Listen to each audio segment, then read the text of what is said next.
Welcome to episode 4 of Behind the Mask with Rich Glazer, and we are very excited to have the program director and owner of the All Out Pack, Guy Lynam, with us.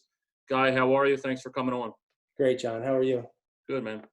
Guy, good to see you. Do you remember me? I worked a couple of your games many years ago. I think we did some at Wesley Bishop Field. Yep. And that was a long time ago. Huh? A long time ago. It was right after the Civil War ended, I think. How could he forget you, Rich? Guy, what are you guys doing as a program to deal with this shutdown right now? It's got to be difficult. How are you handling it? Well, I'm still coming to the facility every day, just to kind of keep up on things. And, I've become, I guess, the best personal trainer of my kids. Just we got the uniforms in, they're all sitting here and just waiting to hear what's going on. Trying to watch our guys on Instagram doing work at home, and anybody that asks, we send them videos of our workout programs or whatever it is like that. Do you guys have any dates in mind? I know none of us are probably qualified to answer the question, but any dates you think are out there that are reasonable to get back on the field? I think we should be out in the field by June 15th. That would be my, I guess that would be a goal, maybe a hope, worst case scenario, July 1st, maybe. I don't, I think they're coming out with more and more information that being outdoors is, good for you. Yeah. I think if we can get out there sometime June or July, it won't feel so much like a lost season. If this thing goes to the fall, I mean, that'll be a tragic thing for a lot of these kids.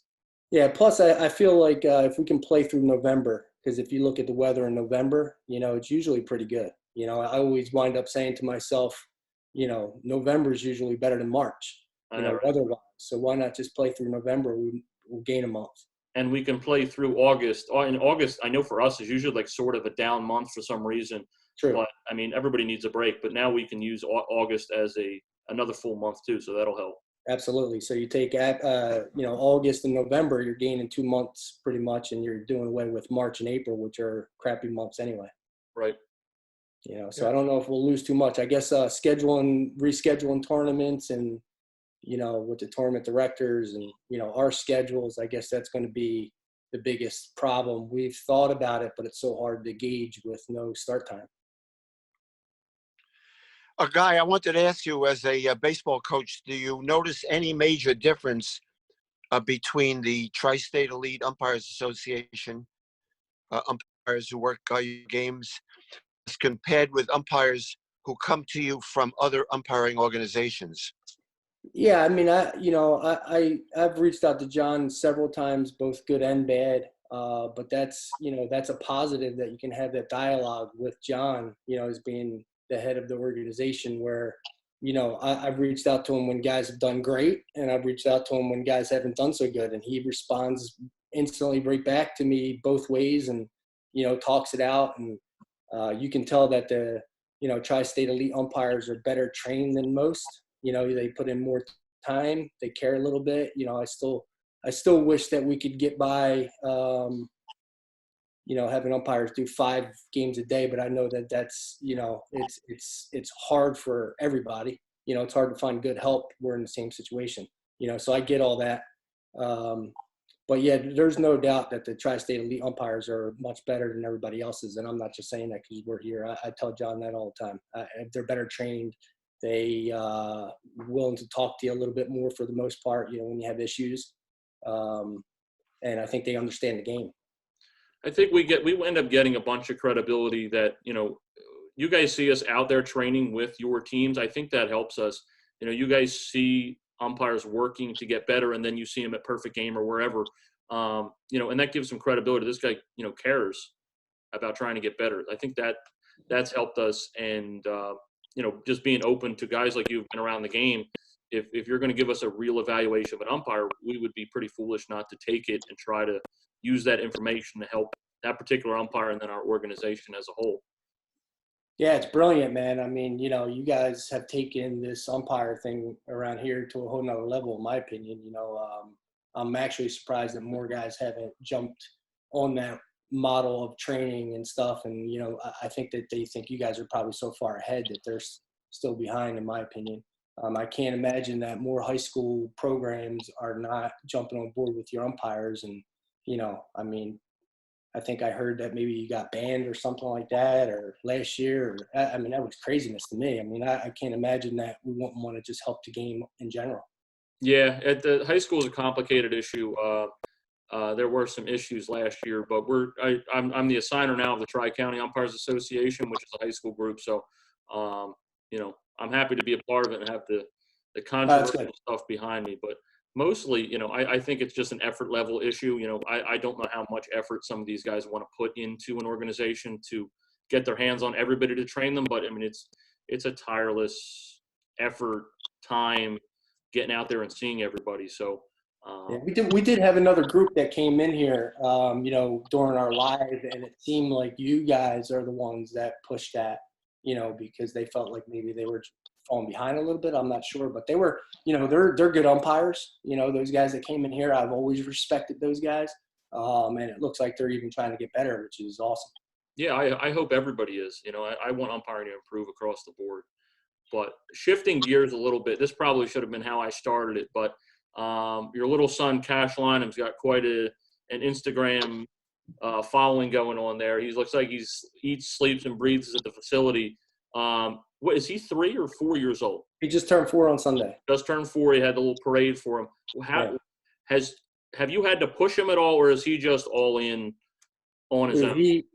It's actually the opposite. I'm never, my wife says it to me all the time. She goes, "You got exactly what you wanted," because he is relentless with a capital R. He is, from the time he wakes up in the morning, 7:00 a.m., he's putting eye black on. We're talking about every single day. He's out there right now with baseball pants on and a jersey, and he's running around. And, I'm actually trying to give him other things to do, and not just baseball. I never thought I'd be, have to do that with my own son. I always thought I would have to push the agenda of baseball, but it's been the opposite with him. I actually have to give him other activities to do so he keeps his mind off baseball, which is actually weird to say. But who's his favorite player? What team? Last night we watched the Roy Halladay perfect game. I think we watched 3 straight times. So, and I'm not even joking. We had to rewind it.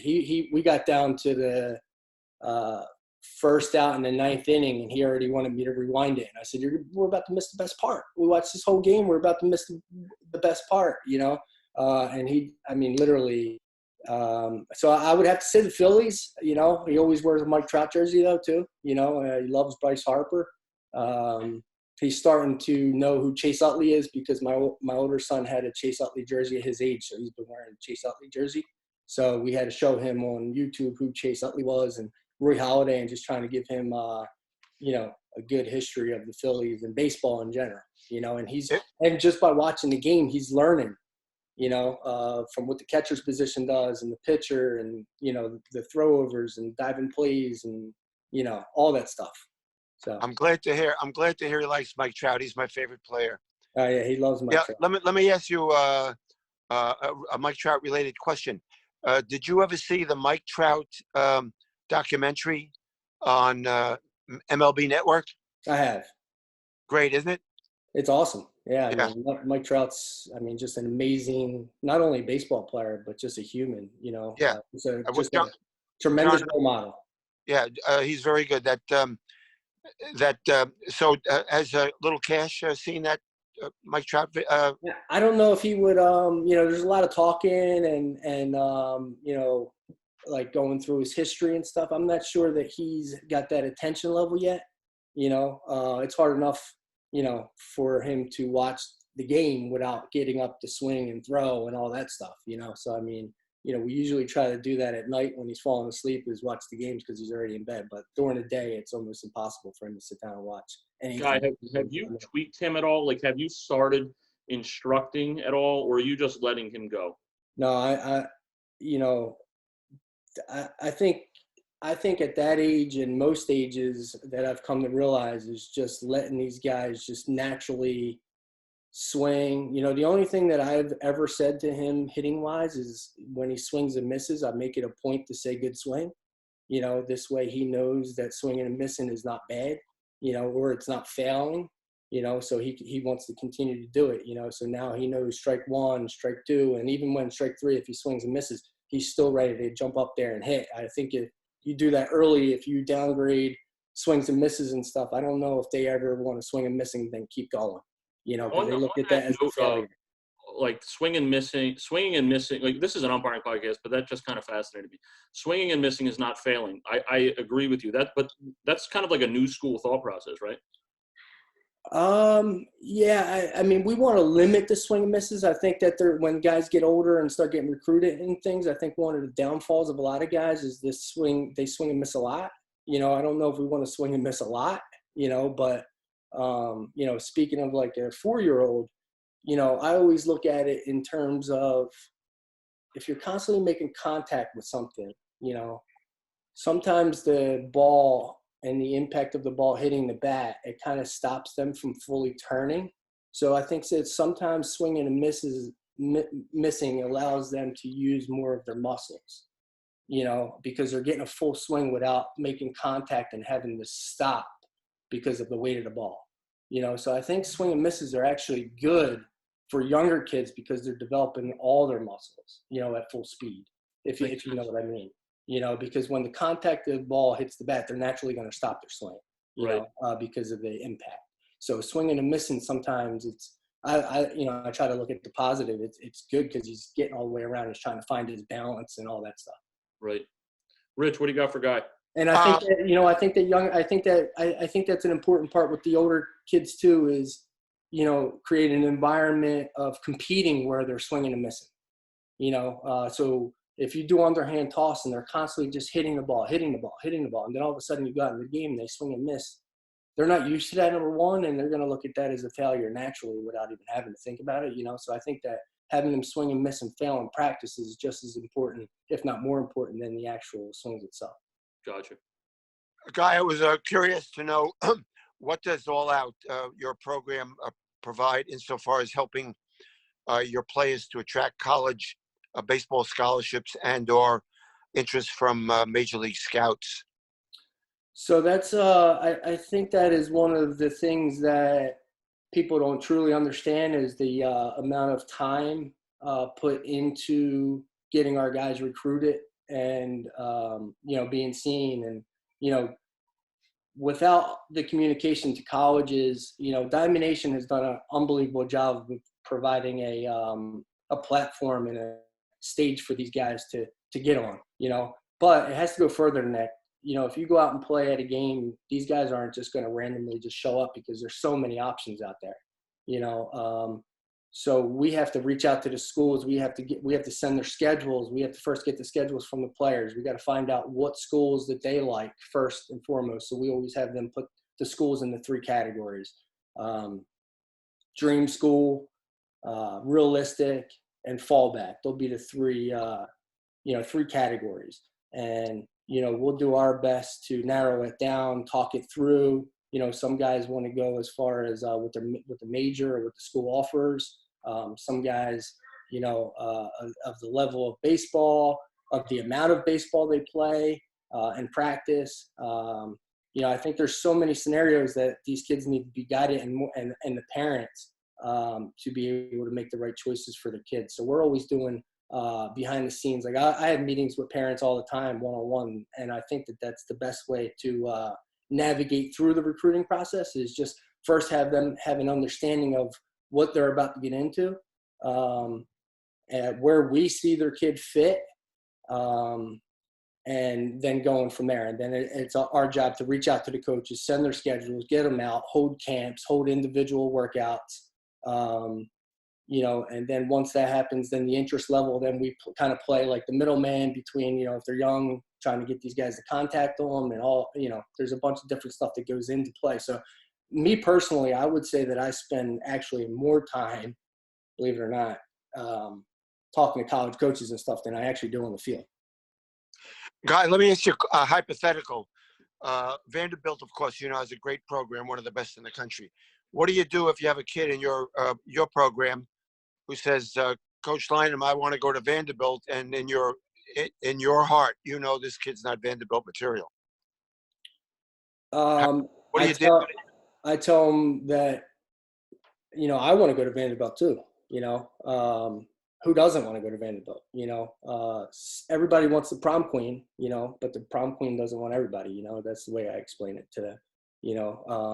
So I'm honest with them. I'm honest. I mean, maybe sometimes I'm honest to a fault, but I will be straight up and honest with every single one of our players and parents, and it goes back to the old thing. If you don't want to hear the answer, don't ask the question, Guy, how do you deal with I'm sure it happens in some schools more than others, but a disconnect from what you're teaching and what you believe is right for your player, and the disconnect or potential disconnect between you and the high school coach? 1 second, John. Rich, I just want to go back on that. I mean that with all respect, to every single player. I don't want, I'm not here to diminish dreams or anything. Anything can be done, and so if a guy comes to me young and says he wants to go to Vanderbilt, I'm not, and if he's not that good yet, I'm not sitting here saying you can't go to Vanderbilt. I will lay out what you need to do and what it's going to take for you to get to Vanderbilt. That's different than if a senior or a junior comes to me and they're getting down to the end and they say they want to go to Vanderbilt. That's a little bit different. So I guess, so when I said that, I don't want to make it seem like, I'm just crashing dreams and stuff. We want guys to go to Vanderbilt. Vanderbilt, yeah. Unbelievable. You got to be realistic. But what happens if you have a guy like Vanderbilt is like the Harvard of the South in terms of academics? What do you have if you got a great prospect, talent-wise, the kid's sensational, but he doesn't have the grades to be at Vanderbilt?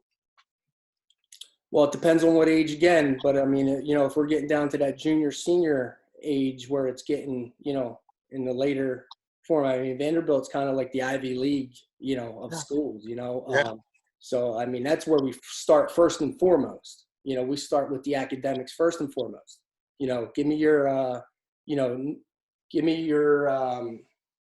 GPA and all that stuff. And most guys, honestly, they don't know their GPA, so we get them to go down to their guidance counselor and, get all that information and send it to us, and that's most of the time, that's the first time they've seen it and their parents have seen it, so we need to start there first and foremost before we talk about going to any school. And if the grade fits, then we talk about the skill level and stuff like that. But the grades are important. We get it as far as, and I think everybody else understands exactly what you're saying. If there's still development left or years of development left, you're not going to tell a kid he can't do something. Right. But if we're getting down to the wire here and there's not a whole lot more we can change as far as GPA goes and development goes, you would be doing him a disservice to tell him Vanderbilt's still in the cards. No doubt. Yep, absolutely. Okay. I don't know. Did you remember what my question was? But I'm really curious to know. I'm certain that high school coaches, there's so many of them, they can't always line up with what you're teaching. Some are better than others, obviously. But how do you deal with it when you have a kid you've trained all off season, then he goes to work with his high school coach, and you got to turn him over to his high school coach? How do you deal with that disconnect? Well, I've changed throughout the years with that because I've got a better understanding of coaches and high school coaches and all that stuff. So I think like when I was a younger coach, I would always side with the player, and just take it literal of what the high school coach was saying to him, but now, let's figure out why he's saying that. Whatever, if he's saying something that we're not saying, let's figure out why he's saying that, So I'll give you an example. We had a kid that the coach was telling the kid to swing down on the ball and try to hit a ground ball. So the kid was coming in here and saying to me, "Can you believe that my high school coach is telling me to swing down and hit a ground ball?" And before I would have said, "That's ridiculous. I mean, who the hell would ever say something like that?" But now I'm like, all right, well, let's figure out why he's saying that. Maybe he's getting you to think that. Maybe he doesn't necessarily want you to do that, but he wants you to think that because you'll get a different result if you're trying to do that. So these kids are so, trained and understand for the most part the swing and stuff like that, that there's no way that if you think to hit a ground ball, and you constantly do it, there's no way you're going to continue to do that. you know, so maybe he wants to tweak your, you know, the approach that you take to the ball, you know, so let's figure out why he's saying that and go from there. And in that case, I thought that the coach was absolutely right, because the kid had such a, you know, uppercut long swing that getting this kid to think ground ball or hit, you know, swing down, you know, I think was the right thing for this kid to think, you know. So instead of just look at it, what the coach said, let's figure out why he said that, you know. So, you know, and I do that for most of our guys, you know. So, and most coaches out there, because they're trying to do the best they can and they want the best product on the field too. There's no way that a coach is telling a kid to do something because they want them to fail. Right. You know, I mean, especially there's coaches in our area that have been at their high schools for years and years and years, you know, and a lot of them had success, you know, and there's a reason for that, you know. So let's figure out why he's trying to get you to do what he wants you to do. Makes sense. Rich, go ahead.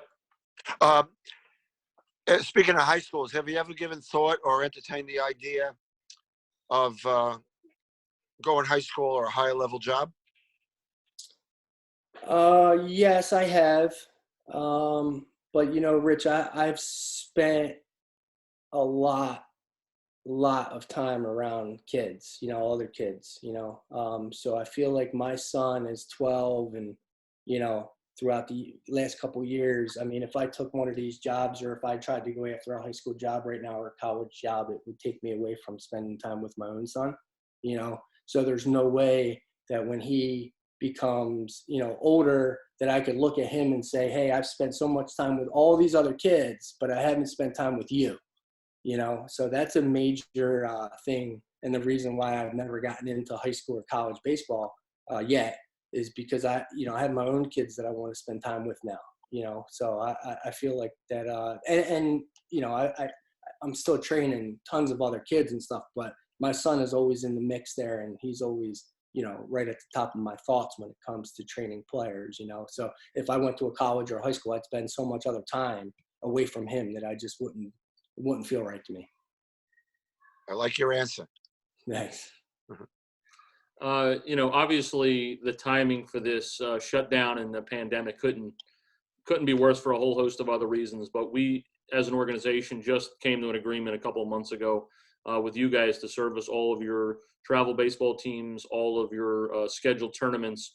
And I'm sure you guys had a bunch of organizations that were interested in doing it. What were some of the things that made you go with us as an organization as opposed to some others? I think reliability, consistency, the open dialogue, you know, that we've created, just seeing your guys on the field, seeing you guys train. I mean, you put a ton of effort into what you do, and your passion is through the roof, you know. So I always want to surround ourselves and be a part of guys that have the same passion as we do, you know. So when you see that type of, it's only going to get better with your energy and your passion and the training and the time that you guys put into this. Your product is only going to get better and better, you know. So we want to be there to assist and support you in what you do. I appreciate that, you know, and I think we've just always taken the approach. You guys work your ass off with the kids, and the players work their ass off. We should be doing similar work on our end to prepare ourselves to go out on the field and give you know, the coaches and players who put so much time in the best umpiring product they can get. That, to me, that only made sense from the beginning. Why that isn't as prevalent, I really can't answer that. But yeah, I don't understand it either. Maybe it's something, you know, maybe it's kind of like catchers. You know, they you know, umpires and catchers, they always get the short end of the stick for whatever reason. You know, and they just show up and they get paid, and they never think about having to get better. You know, maybe because their playing careers are already over or whatever it is. But, you know, whatever you do, you should try to be the best at it. That's the way I look at it. right. As somebody who's like, you're frequently, I see you at tournaments all the time. You're out there either watching your players in high school games or coaching once the summer starts with your guys. You come into contact with a lot of umpires, whether they're with our organization or not. What are the big problem areas? Let's leave our organization out of it and look at umpiring as a whole in New Jersey or the tri-state area. What are the issues you see And are they fixable? Are they something that we can fix? I think they are definitely fixable. I think that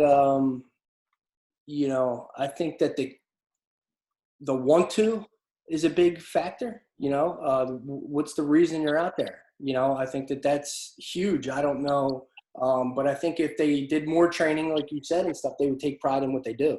And I think some guys just show up just to.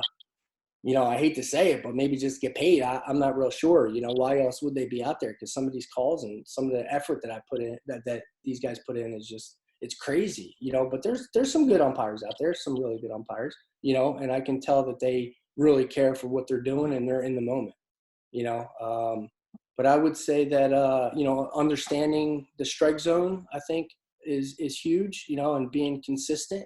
And I hear coaches say it all the time. It's not that, the bad calls are being made. It's just the inconsistency of the bad calls. So if a guy is, and I hear this all the time, if a guy is consistently bad, we'd rather take that than the guy that's just all over the place and you don't know what you're getting. If a guy's calling the high strike and it's a ball, continue to call the high strike.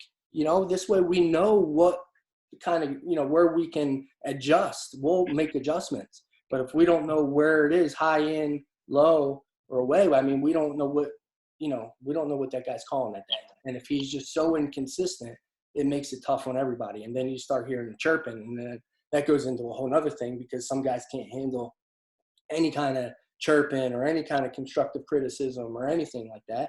And, granted, some guys take it to another level, but there's got to be some kind of dialogue between the umpire and the coach. There has to be. If you set the tone right away that you're not going to talk to people, then that's just going to create a bad atmosphere. And I think that needs to be worked on as well. Rich? And being in position, understanding what position you need to be in and on certain calls, and working together as a team. Just like players are forced, players, in order to do well, you need to work together as a team. I think umpires need to work together as a team as well. Yeah, we put up a poll today on Twitter. I don't know if you saw it, but we're really trying to, with all this downtime, we might as well do something productive. What, we talk to umpires all the time about our perspective, and a lot of umpires' perspective is about passing blame to how unreasonable coaches and players are, which I think doesn't help us at all. But what do players and coaches want fixed? And I find players and coaches are generally a lot more reasonable than we give them credit for. But if you had to answer that poll, if you could wave a magic wand and fix one issue with umpiring, is it strike zone consistency, professionalism, the unwillingness to get help sometimes? I'm sure you've seen that. A questionable call happens, request for help, and they will not get help, or laziness. What would you fix out of those four if you could wave a magic wand to get them fixed? Well, I think they all tie in with each other, So first I would say laziness first and foremost, because in order to have a great strike zone or want to ask for help or put yourself in a good position or any of the above, you cannot be lazy, and you got to want to do with what you're doing. You got to be in the moment. So I think that's number one.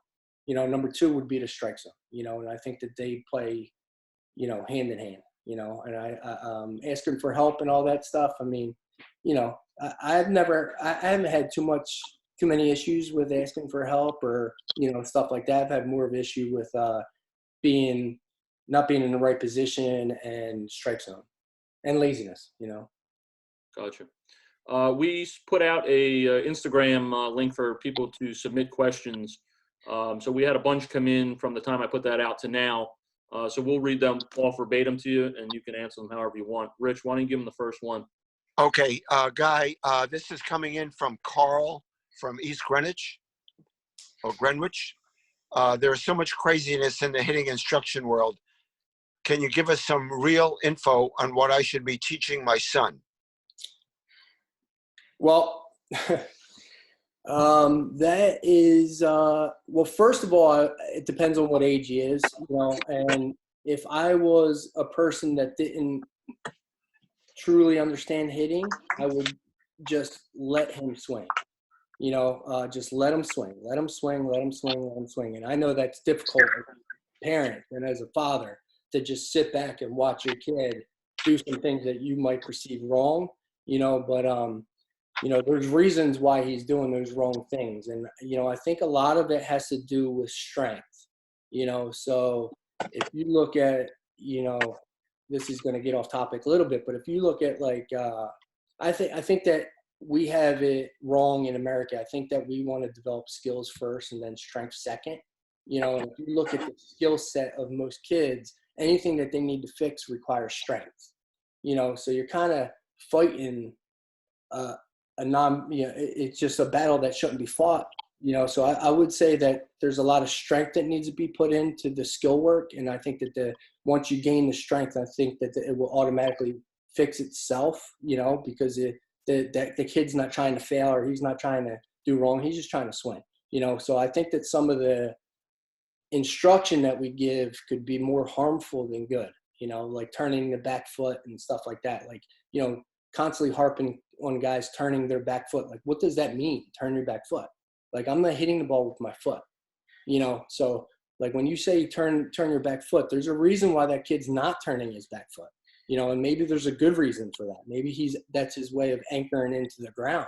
And when you tell a kid to turn his back foot, maybe he gets on his front side too much and you're doing more damage than good. So I would say just let him, honestly, let him be, and take him to, a professional that understands more of what's going on, and even myself, for the first time or first two times that I work with a kid, I rarely say anything.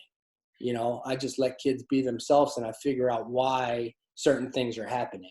There's no must, you must do this, you must do that. There is no must. There might be, maybe 3 that are common amongst all hitters, but for the most part, everybody's body moves different and everybody's reaction is different. So I think in general, if you just put a generalized thing on what should I be doing with my kid, I don't think there is a generalized. I would say work on strength, and then let the skills fall into place. The question was quite vague, as you said, but what, steering it the opposite direction, what would you, let's just a random 10-year-old kid, what should we definitely not be teaching that is common? Man, swinging up, swinging up is a crazy mindset for me. That's real big on hitting Twitter, right?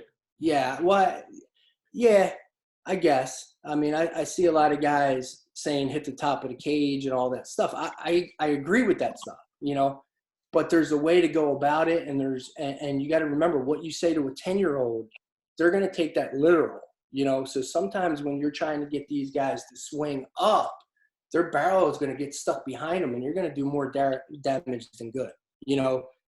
We always like to just say to, those kind of kids, like just you want to create a good angle.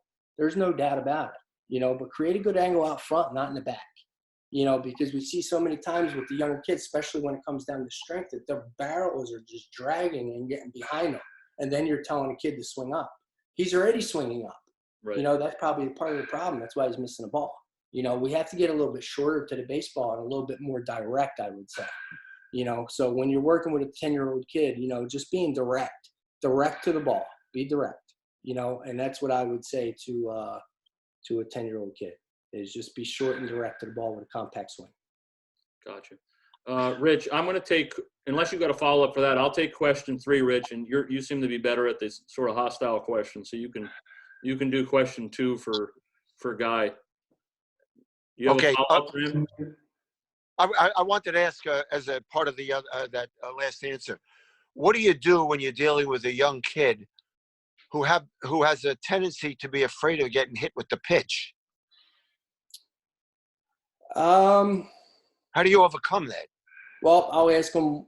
I would say first and foremost, why did it happen, and where did it come from? Was it a certain was it a certain time that the kid got hit with a pitch? Is that why he's afraid or whatever it is? And, that actually brings up a good point. I don't know if you've seen the video of Cash, my younger son, but he always wants me to pitch from the mound from 50 feet to him when he was 3 years old, And one time, I mean, it's hard, when you got like a real little guy and you're trying to throw from 50 feet, it's extremely hard to throw a strike. So one time I hit him, and the ball got away from me and it nailed him, but the very most important thing that I did during that time is, it hurt, but you have to jump right back in there and face it. I think if another hitter came right up, I think that fear would have stuck with him and he would have been more afraid of the ball. But when he got hit, I made him, he jumped right back in there. And I think that was the biggest thing, so that would be the first thing I would figure out is why did that happen? When did it happen? What happened afterwards? What was the reaction of that, and then we're going to talk it through. And then we're going to understand that if you get hit, how long did that hurt for when you did get hit?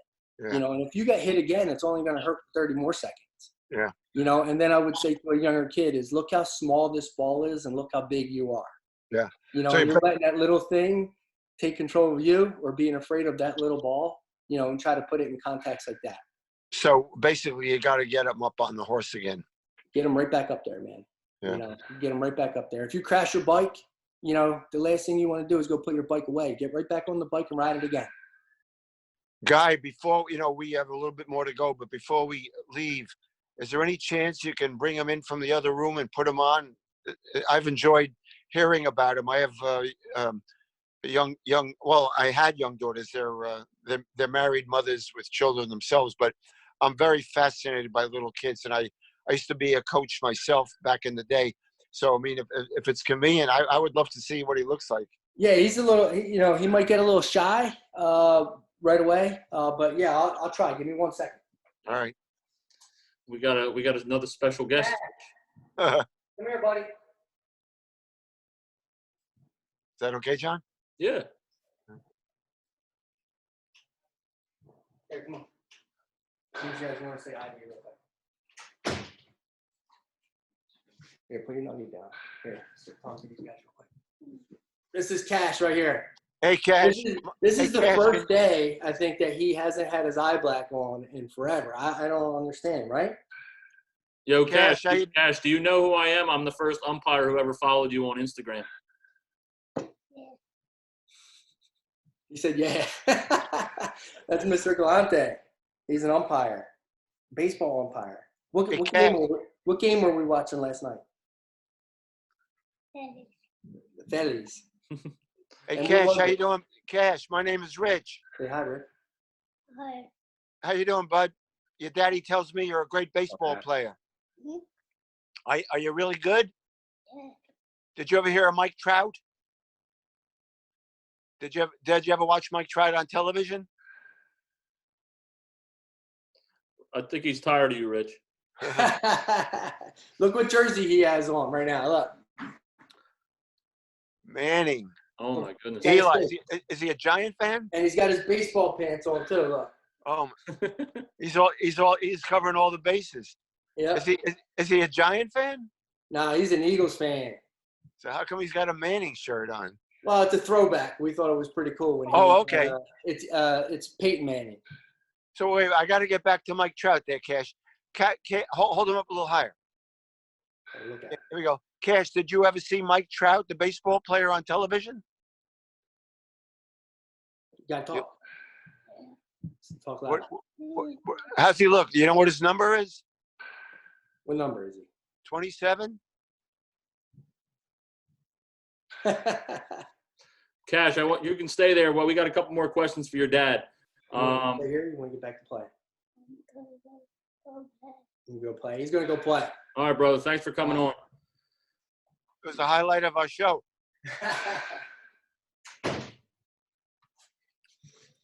All right, we got two mailbag questions left for you. We got one from all the way out in New Hampshire.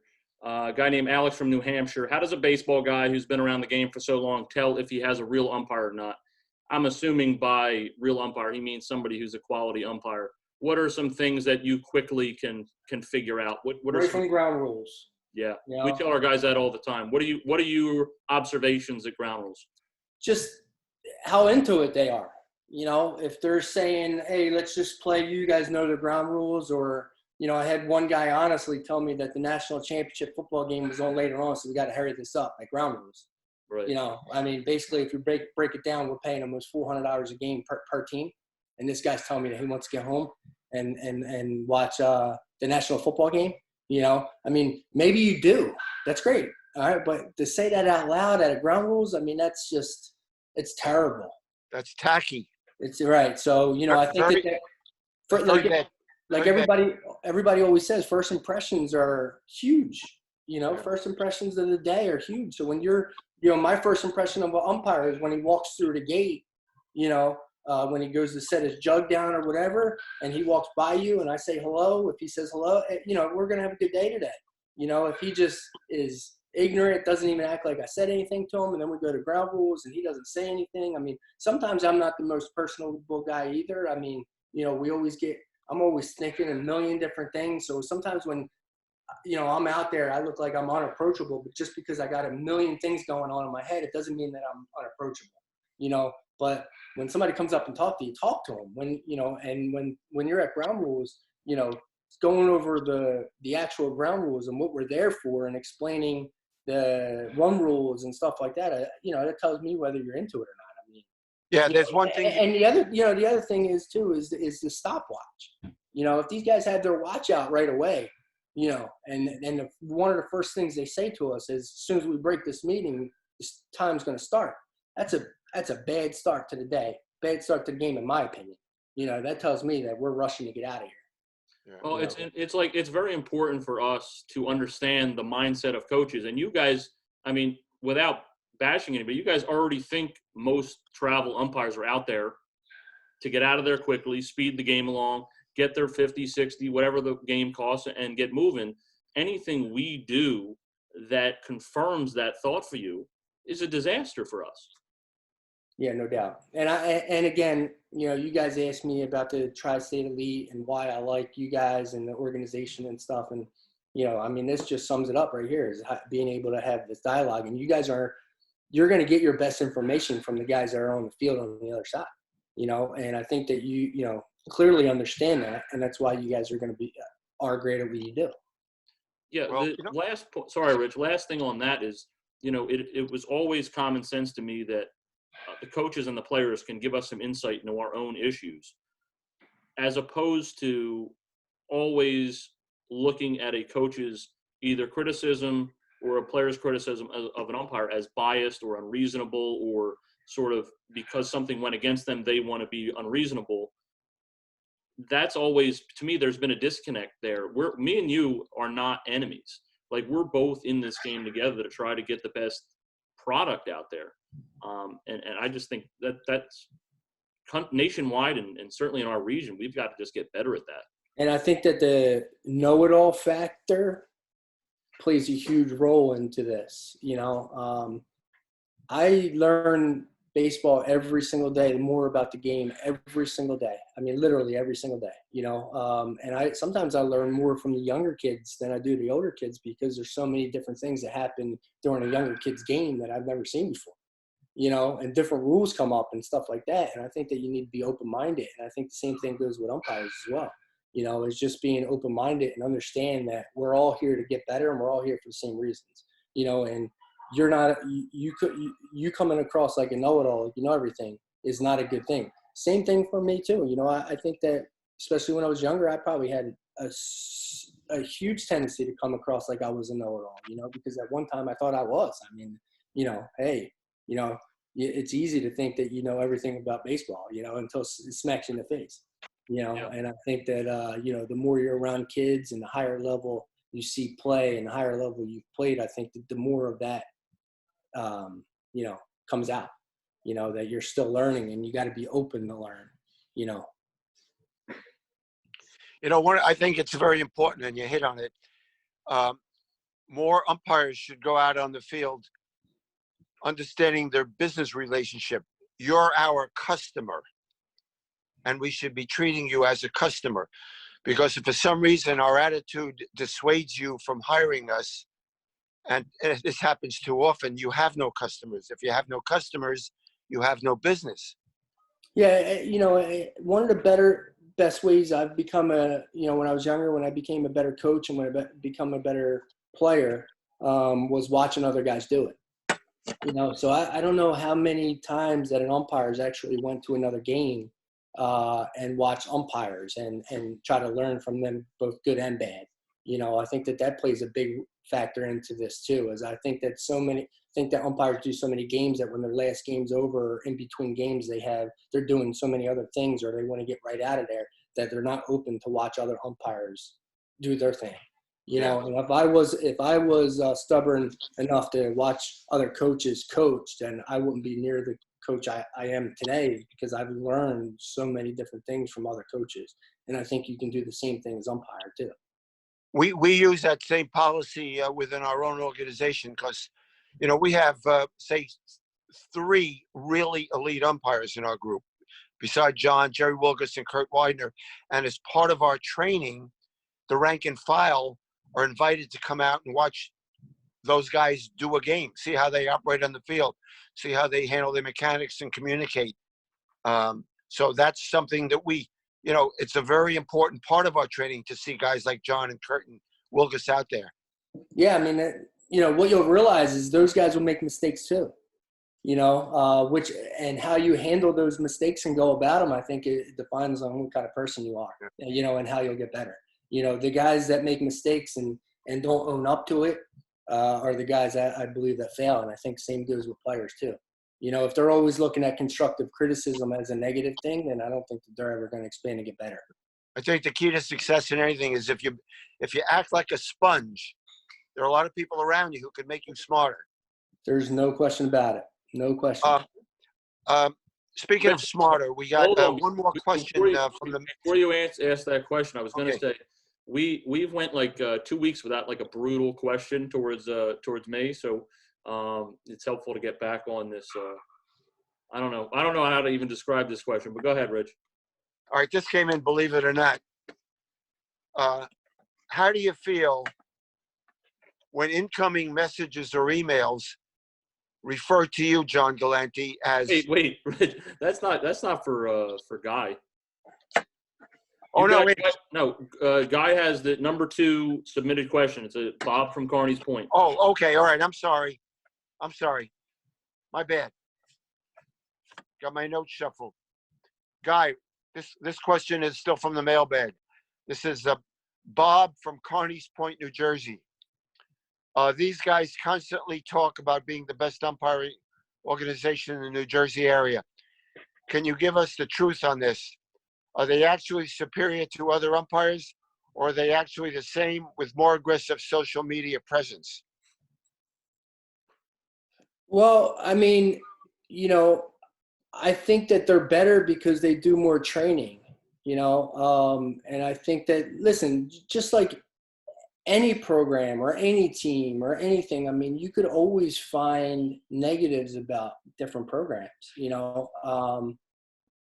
and what social media does is I think that you guys have been smart in using that free marketing and social media and have really gotten your names out there, which brought a great light to your program, so when that happens, you're obviously going to get criticism as well, so when there's a spotlight on you, their first instinct is to criticize, so when you look deep into it, I mean, you guys would be the first to admit that you guys have flaws as well, but I mean, when you say the best out there, I mean, in South Jersey, if you can show me a program that gets their guys to do more training, or they communicate better with their umpires amongst each other and all that stuff, then I would be open to listen. But until I hear or see another umpire organization out there doing it, then I would have to put you guys at the top. I mean, do you guys have flaws? Yeah, absolutely. I mean, who doesn't? You look at the greatest teams in the world, you could find flaws on every team, so, and I don't, you guys, I don't know whether you do or you don't claim to be the best. I mean, it depends on who judges the best. What's that even mean? If you guys are the most passionate group out there, and you guys are into it and stuff, I mean, for that day, you guys are the best umpires in the event, but that doesn't mean next weekend that some of your guys aren't going to screw up during the game and be, not so good, and I think that each organization has some very high positives and some low negatives. Yeah, well, be honest, we think and we feel that we are the best. Okay, that's great. There are That's great. times where Confidence. But here, Rich, listen. But this right here, what we're doing exactly right now, name another organization out there that is even on this wavelength to talk to other coaches and become better. You know, you guys have asked me a couple questions on what I think about your organization, and we haven't discussed this prior to answering, asking the questions of what you guys are going to ask me or anything like that. You know, I'm giving you my honest opinion on what I see out there, and you guys believing that you're the best. I want you guys to believe you're the best, because that means that eventually you're going to be the best. Yeah, I mean, even major league umpires are going to make mistakes, and supposedly they're the best in the world. But, we have gone, John and I have gone around to watch baseball games that are being serviced by umpires from other organizations. And to be honest with you, we're not real impressed for a lot of reasons. And guess what, man? When we tell our players and our teams, what you think you are is what you are, or you're going to be, So if you think you're the best, eventually you're going to be the best, and your actions have to speak, and your actions, as far as I'm concerned, whether it be social media or not, you guys are just using the available tools that are out there. My question would be, why are the other guys not? And there would be a long list of answers on why they're not. And I think that if you got down to the root of those answers, I think you'd find the answer to the question. Yeah. Well, if you follow the yellow brick road, it'll take you back to John Gallante, and that's where it starts. I don't disagree, man. The question I would ask Bob is, what organization out there do you think is best and why? And why do you think that using the social media to your benefit is wrong? Yeah, we get a lot of, I just think because umpiring has never really lent itself to social media and videos and a podcast. And I'm getting older now, but I was fairly young when I started. So I think that's probably where a lot of this animosity comes from, which is fine. Yeah, I agree. But once they understand that they can have dialogue with you and talk to you and actually understand the person you are and the people you are, I think their mindset will change. And I think that goes with a lot of guys. There's so many people that have their own opinions about different people out there. But then once you get to know the person, I think you'll change your mindset a little bit. But don't judge a book by its cover. Is get to know the person and understand why they think what they think and why they do what they do. And I think that'll go a long way into, a better dialogue and making our game better. Because if we're all in it together, we'll all get better together. Once we start pointing fingers, this guy thinks he's this guy thinks he's that, such and such, that's not doing good for anybody. It's a waste of time. Yeah, it's wasting energy. So I wanted to thank you for coming on and taking the questions without knowing them beforehand. I know some people are a little hesitant about doing that because they don't want to get caught on the spot. And I really appreciate your perspective. Yeah. Can I just ask you guys a couple questions real quick? Yeah, go ahead. So, John, how do you separate, coaching and umpiring? That's difficult. It's difficult just because of I don't know if you mean by time, like how do I find the time, or how do I, separate it mentally? But both. The time, I do a whole lot less umpiring on the field as our organization has grown. So a lot of it is administrative, in the morning and in the afternoon, and I can go coach at night or coach my team on the weekends. And obviously I'm still fielding calls while I'm coaching, which drive my kids nuts. If an umpire no-shows or we have an emergency, but, I try to give as best I can to both at the same time. And sometimes the umpires get the short end and sometimes the kids get the short end. But all in all, it's difficult to not, or like, I have to always consider who I am in the umpiring world when I go out to coach. And I could really make an umpire feel like shit if I talk to him the wrong way. And I know there's always somebody that wants to pull a camera out and post something about me being a dick to, that's got to be difficult, right? Yeah. If I don't say what I want to an umpire, I almost feel like I'm selling the kids short because they want somebody to go to bat for them too sometimes, and especially when they're in the right. when you're coaching, do you use your own organization? I do, which has been weird as well, because we just talked about it on the last episode with Pat about how my guys show up and they have that in the back of their heads that the other team thinks that they're going to favor me because I control their assignments, and it actually ends up working the opposite way. Yeah. But nobody would believe that as far as another coach goes. So I try not to argue with my own guys, and I try not to argue with umpires in general. It's just it looks petty when you run an umpire organization. That's got to be tough. You know? It's weird to say the least. And then, John, when did you realize that you wanted to umpire?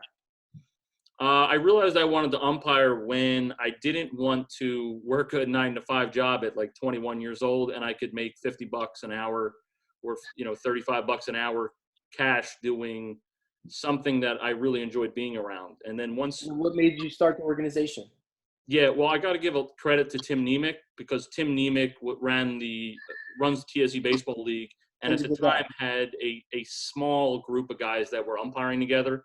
And he didn't want to do it anymore. He didn't want to deal with all the stuff that comes with running an umpire organization. And he asked me if I wanted to do it. I said, if I do it, I'm going to try to blow it up. As long as you're cool with that, I'll do it. He gave me his blessing, and then here we are. From 12 to we're like somewhere over 300 umpires. So do they still play a role into your umpire organization, or is it a totally separate entity? We are completely separate entities. Tim umpires for us and has been a very big supporter for us and a close friend. And he helps us any way we can, but we are totally separate business entities. Tim's a good guy. And then, Rich, how long have you been umpiring? This is if we were on the field now, my 23rd year. Wow. Yeah. Wow. And when did you figure out that you wanted to be an umpire? I was playing for a nationally ranked senior softball team, and an umpire who was doing the game knew that I knew what I was doing out there, and occasionally I talked to him about the rules and things like that. And he said that, did you ever give any thought to becoming an umpire? And my immediate reaction was, not really. I enjoyed playing softball and traveling around the country with this nationally ranked team. And then he said the key thing, but you can make some money. And so he said, I think you would do a good job. You have the knowledge. You're a good player. You can, come with a group, get certified. And I started off once I got certified, I wound up just doing softball games. I thought that was the best thing, transitioning out of what I had been doing. And then some people, I think at the time that I did a couple of games for you, I was working for another small organization. And they said, if you could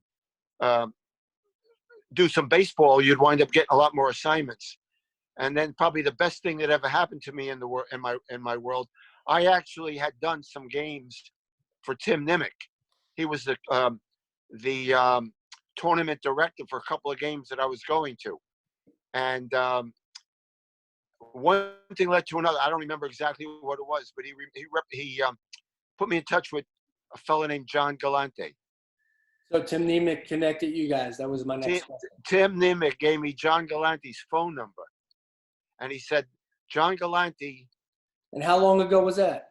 This was back at the beginning. John was about 21, so I would say maybe 8 or 9 years ago. Wow. I was one of the original people to have gone with John. And probably one of the best things that ever happened to me in my life outside of meeting the woman I married. Oh my goodness. That's great. So I got a couple more, guys. When your family, and John, I'm sorry to do this, but I'm as interested in you guys as you guys. Go ahead, man. We ran over a long time ago. We try to keep these to like 25 minutes, but sorry about that. It's all good, man. It's been fascinating. So when your families come to the games, and you got families like when they come to watch their kids play, they cheer, stuff like that. Sometimes they argue with the umpires. How does your families deal with the arguing of the umpires? And then also, like, is there times where they cheer for you guys? Like, how does that work? Like, what's the thought of a family member that come to watch one of their families ump? Yeah, I mean, my mostly college baseball. Like, college baseball is still, it's a big deal. Division III, Division II, even some junior college stuff that's in the area. It's not like my dad or my mom is coming out, but my girlfriend will come out sometimes. And I'm not. She played softball, so she kind of knows when I miss something really bad. But I guess it's difficult for her to see somebody like just ripping into me. Right. But she's just hoping and praying that everything goes smooth, and that's the best thing you can hope for as an umpire, that nothing just goes What happened? disastrously wrong I out don't there. know. We got cut off. Now, I think it's just John, you there? I'm here. You guys got me? What happened? Yeah, we got you. Here we now. are. Okay. We missed the last part of that. So when people are arguing with you. Oh yeah, I mean that's like a killer to watch somebody just tear into me for her. But she's mostly hoping that I get some calls right that may be difficult and nothing goes disastrously wrong, which is So is it hard for her, like, not to talk to people in the stands and stuff? yeah, because Whatever? we hear what comes out loud enough for us to hear. But if you could put like a little microphone in the stands about what kind of stuff gets said about umpires, I mean, it's just crazy insulting where they would never say it to your face. But And will she tell you that on your way? she'll tell me afterwards. But thankfully, she hasn't said anything to anybody in the stands yet. Does she find herself moving her seat away from some I people? think Or? she has a couple times, especially at like perfect game. The thing I get a lot now is like if something's questionable, especially working for my own organization, I'll say this guy runs the whole thing and he screwed it up. How bad could the rest of them be? Like that's generally that where it goes, which is that's something I got to deal with. How about you, Rich? My wife doesn't come out to watch me ump.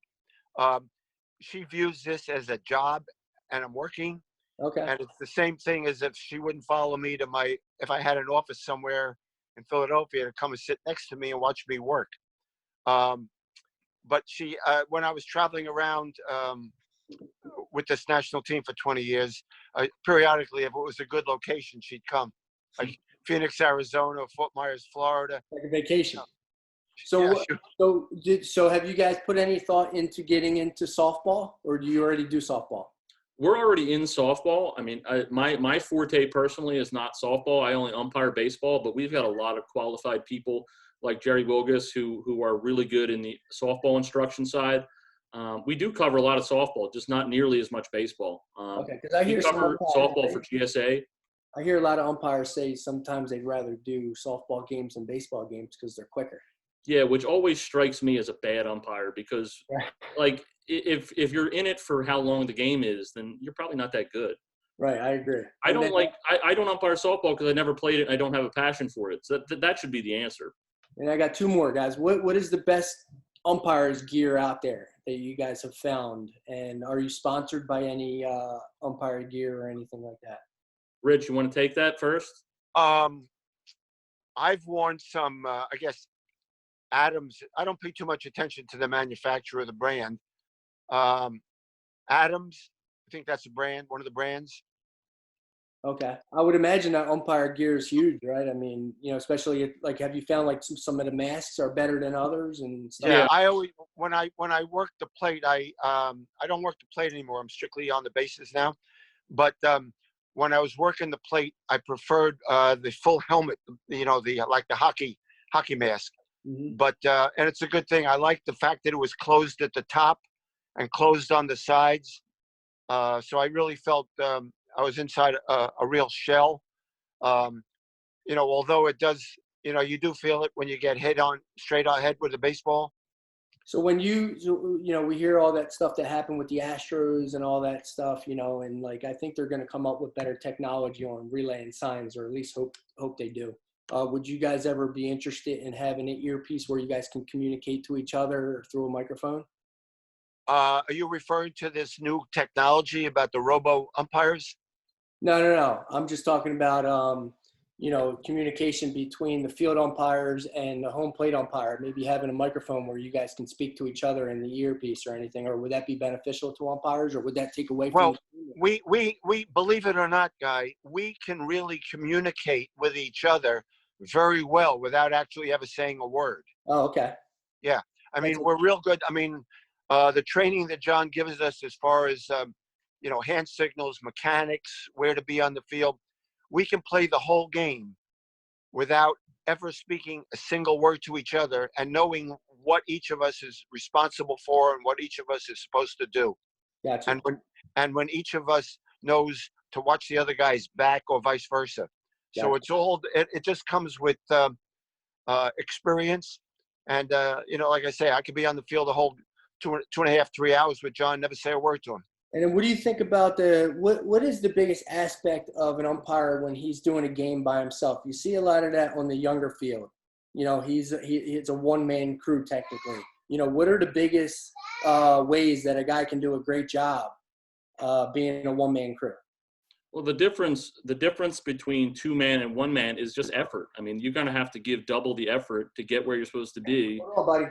And you're going to have to make a strategic decision on where you need to be at a particular time. So it helps to have a background in baseball, and sort of you have to anticipate where the play is going to be, and you have to work hard to get there. The game wasn't built for one umpire. It's not really built for two either. Right.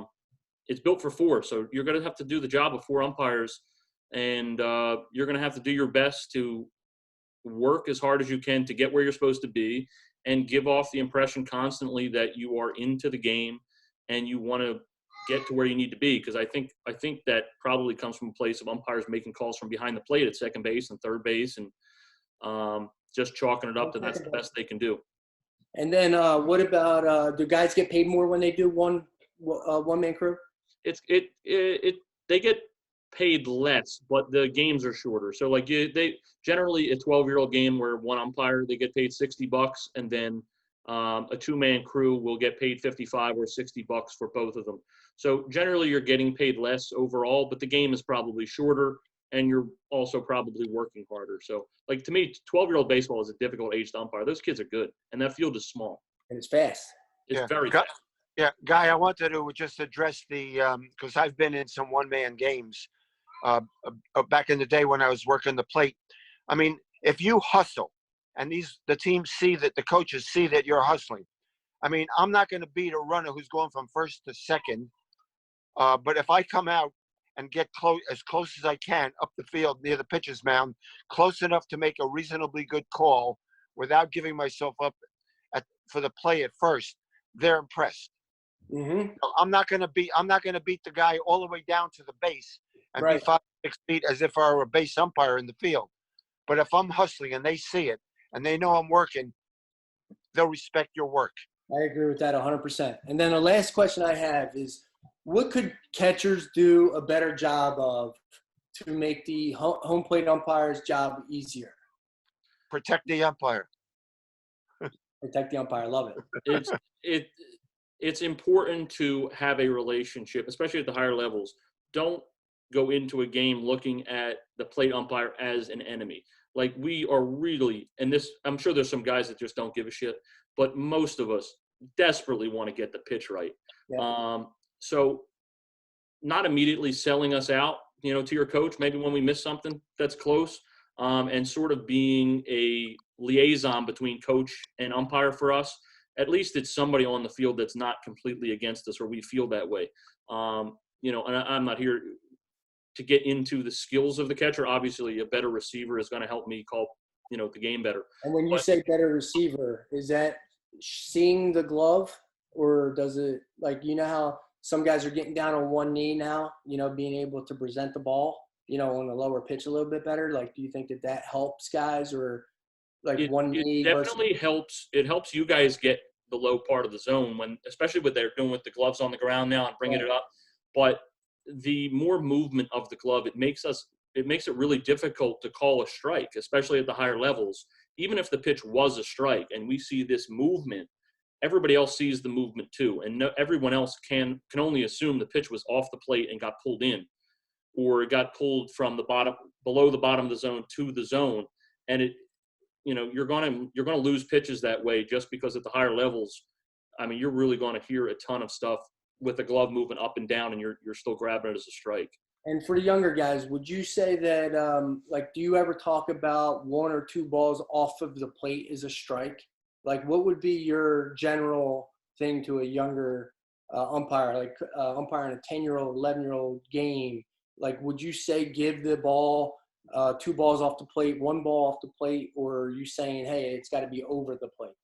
What we've talked about with it's a really good question. We will not give anything. We will not expand the zone at all up and down. I am so strongly in belief of that.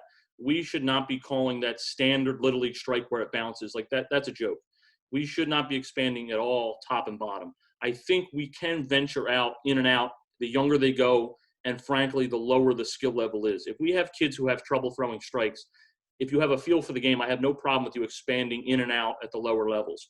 Once you get to varsity high school baseball or 14-year-old travel ball and up, I don't think we should be venturing off the plate, into the alley there or into the other batter's box. I see that happening too often.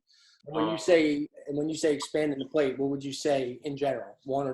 Two balls off the plate, or a random 11-year-old game that's just of average skill level, I would say 2 balls off the plate is fine. I think the coaches probably want that pitch to be called a strike. And, if that pitch happens and you ball it, I think you're going to hear a whole lot more than if you would have called it a strike. right? Now, that's not going to get anybody ready to go umpire Division I baseball, but you will have to umpire to the level you're umpiring. And that's always a challenge. What would you say about balks? Balks are extremely difficult with a 2-man crew. Would you say yes? Yeah, they're difficult for any crew really, but two umpires, there's always a blind spot for a 2-man umpire crew. Yeah. Right. And then literally the last question I could ask you guys. I'm fascinated by the umpires and the job they do. And I highly respect what you guys do. So I have a million questions, but I'm really limiting down. When a guy receives a ball from second base or even home plate and they tag the guy and then they show it right away and they sell it, does that mean anything to you guys? Not to me, but I'm sure there's some guys that can be manipulated that way. I mean, we're all human. Okay. So I would suggest if the play is close, you should do that. And if I had doubts, there's just situations we don't see, or something blew up on me and I didn't get a good look at it. So your body language as a player and the way you react, especially like hit by pitches in the batter's box, if you don't like go to the ground or you don't shake your hand, it's really hard to sell that if I didn't see it very well. I'm going to say you got hit by a pitch, but you never reacted like you did. That's probably not an answer that a lot of coaches want to hear, but it's the truth. And stuff that we see and don't see can sometimes be manipulated by a player's reaction or selling of a call. It just happens, unfortunately. Yeah, I think that is, I think you're absolutely right. Body language on the field plays a major part into both umpires and players, and I think having energy playing the game, and like you said, you get hit by a pitch and, you see a guy not make a reaction. I think that's big. Yeah. So, A guy, I just want to compliment you. This is last year was our first year, so now we're into our third podcast of year 2. And this is the first time where a guest became a host. Go ahead. I'm fascinated, man. I want to continue to learn and what you guys think. I think that, what you guys are thinking, I think plays a major part in the way we do things as well. I think it can only make us better. Yeah, Guy, what we can do is we can, have you on again because we have more questions for you too. So that's been cool. Thanks for coming on. I always appreciate your perspective, and hopefully we'll see you on the field soon. Thanks a lot, John, for your time. Rich, thank you very much. Good to see you again. Thank you very much. And you have a beautiful kid. Thank you, man.